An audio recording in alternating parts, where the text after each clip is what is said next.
ہے کہ شیخ ابن عربی نے لکھا ہوا ہے کہ جو قوہ جاذبیت، جو کمالات کا جو قوہ ان بچوں میں تھا جو بنی اسرائیل کے بچے ہیں، اور فرعون نے ان ساروں کو اس وجہ سے قتل کیا کہ ان میں سے کہیں وہ میرا دشمن نہ ہو، جو موسیٰ علیہ نبینا علیہ السلام کے بارے میں وہ کہتے تھے۔ تو اللہ کریم نے کیا ان سب بچوں کے استعدادات اور کمالات اور باطنی کشش وہ سارے حضرت موسیٰ علیہ نبینا علیہ السلام کو دی ہے یا نہیں ہے؟ اس کو آپ مجھے جواب عنایت فرمائیں۔ حضرت مجدد رحمۃ اللہ تعالی فرماتے ہیں یہ بات صحیح ہے، درست ہے، کیونکہ یہ تحقیق اس پہ ہو گئی ہے کہ جس طرح کہ ایک بندے کو اللہ رب العزت حصول کمالات جماعہ میں گردانند، اللہ کریم ایک بندے کو بہت سارے جماعت کی کمالات کا حاصل بنا لیتے ہیں۔ مثلا شیخ مرشد ہے، ایک بندہ ہے، لیکن ہزاروں ان کی مرید ہیں، ہزاروں مریدوں کو جو کمالات پہنچے ہوئے ہیں وہ ایک شیخ کی وجہ سے پہنچے، انہوں نے اس کو توجہات دی، انہوں نے ان کو کمالات دی ہے، تو ایک شیخ کی وجہ سے پہنچے۔ تو اسی طرح جو بہت سارے گروہ ہوتے ہیں نا، وہ بھی سبب ہوتے ہیں ایک بندے کی کمالات تک پہنچانے کی۔ یہی شیخ اور مرید کا میں آپ کو بتا دوں،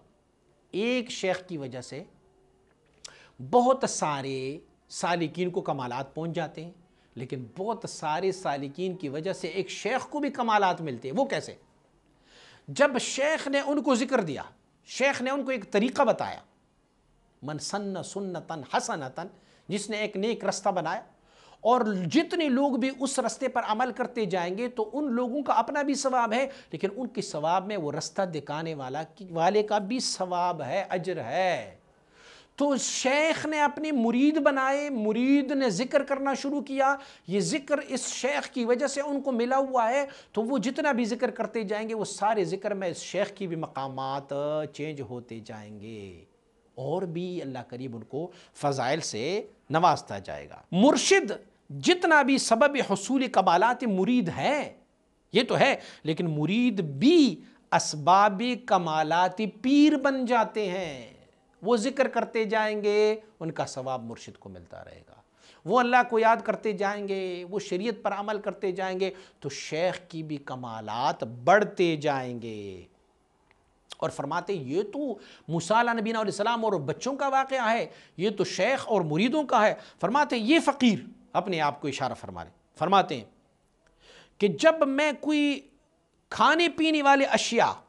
اسے اپنی بدن کا جز بنا لیتا تو تب بھی میں احساس کرتا کہ ہر کھانے پینے والی چیز کو جو میں کھاتا پیتا ہوں سببی جامعیتی استعدادی او میں گشت، یہ سب جو ہے نا وہ میری کمالات کی استعداد بن جاتے ہیں۔ بظاہری طور پر بھی ایسے ہے نا،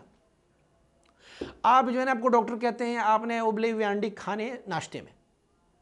بیفور ناشتہ آپ نے سیب ایک کھانا ہوتا ہے، آپ نے اپنی کھانے پینے میں وٹامنز اے بی سی ڈی کیلشیمز، اور آپ نے اس میں سے انرجی والے ڈرنکس پینے ہیں، ٹھیک ہے، یہ ساری چیزیں مل کے تمہارے جسم کی قوت اور کمال کو بڑھاتے ہیں کہ نہیں بڑھاتے؟ یہ تمہارے جسم کی کمالات کو بڑھا دیتے ہیں۔ تو مجدد رحمۃ اللہ تعالی فرماتے ہیں اگر کھانے پینے میں ایسا ہے کہ آپ کی جسم کی ہیومینٹی، آپ کے جسم کی طاقت اور قوت کو وہ بڑھاتے ہیں، اجزاء مختلف جو ہم کھاتے پیتے ہیں، تو فرماتے ہیں ایسے ہی جب آپ کے مریدین ہوتے ہیں تو آپ کے مریدین بھی آپ کی کمالات کی سبب بن جاتے ہیں۔ اور آپ مبارکہ ارشاد فرماتے ہیں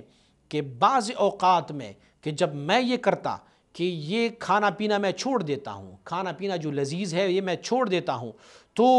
وہ جو اللہ رب العزت کی طرف سے ان چیزوں میں قوت چھپی ہوتی تھی تو وہ پھر مجھے وہ نہیں ملتی تھی، اور جو کمالات اللہ رب العزت کی طرف سے مجھے ان کھانے پینے کی وجہ سے ملتی تھی اللہ کریم اسے بھی بند فرمایا کرتے ہوتے تھے، وہ بھی پھر مجھے نہیں ملتی ہوتی تھی۔ مثلا میں کہوں کہ صاف طعام ہے اور بلا شبہ بلا شکوک شبہات ہے، حلال کھانا ہے، اور اس سے میں اس نیت سے کھاؤں کہ یہ کھانا جب میں کھاؤں گا تو میرے جسم کو قوت اور طاقت مل جائے گی، اور اس طاقت کو میں اللہ کے ذکر پر صرف کر لوں گا، تو یہ صرف کھانے کی وجہ سے بھی اللہ کریم کے انوار و تجلیات مجھ پر وارد ہو جاتی ہے۔ تو جب میں نے اس کام کو ترک کیا، میں نے کہا نہیں میں یہ کھانا نہیں کھاؤں گا، تو جو کمالات مجھے اس کھانے کی وجہ سے اللہ رب العزت کی طرف سے مل رہے تھے وہ کمالات بھی بلاک ہو جاتے، بند ہو جاتے۔ اور یہ بھی ہو سکتا ہے کہ ایک بندے کی قوت باطنی، استعداد باطنی جو ہے وہ ایک سے دوسرے کی طرف منتقل کیا جائے، اور بعض اوقات یہ بھی ہو سکتا ہے کہ یہ والا خالی رہ جاتا ہے اور وہ والا سارا کچھ لے کے جاتا ہے۔ مثلا آپ یوں کر سکتے ہیں کہ کسی شیخ کامل مکمل ہو اور وہ شیخ کامل مکمل سے اتنا کمال حاصل کر لیں کہ وہ شیخ جو ہے وہ آپ کا شیخ ہوتے ہوئے بھی آپ کے مقام سے نیچے رہ جاتا ہے اور آپ ان سے فوق ہو جاتے ہیں۔ اور اس کی واضح مثال حضرت مجد الفسانی رحمۃ اللہ علیہ کی ذات گرامی ہے کہ مجد الفسانی رحمہ اللہ الباری نے حضرت باقی باللہ رحمۃ اللہ تعالی سے وہ کمالات اکتساب کیے کہ خود حضرت باقی باللہ رحمۃ اللہ تعالی فرمایا کرتے ہوتے تھے کہ شیخ احمد آفتابی، شیخ احمد وہ سورج ہے کہ مجھ جیسے ہزاروں تارے ان کی روشنی میں گم ہے۔